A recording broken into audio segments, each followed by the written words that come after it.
ነይ ጉድሽን ላሳይሽ። ኧረ ቀስ አድርገኝ እንዴ!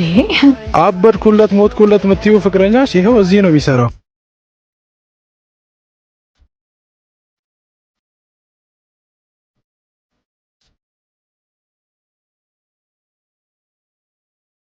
ሬድ ወይኔ ቆይ አንዴ ላስረዳሽ የኔ ቆንጆ። ወይ ምንም ነገር እንዳታስረዳኝ። በእኔ ለፍቅር ነው እንጂ ለጥቅም አልነበረም የቀረብኩ። ወይ ምስገርም ሰው ነሽ። ወይ ለምን መዋሸቱ አስፈለገ?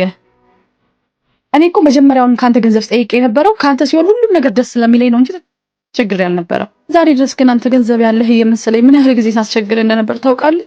ምንድነው ግን ይሄን ራስ ወዳድ የሆንኩ ያለ እንዲሰማኝ የምታደርገው? ለምን? የዋሾሽ ስለምወድሽ ነው።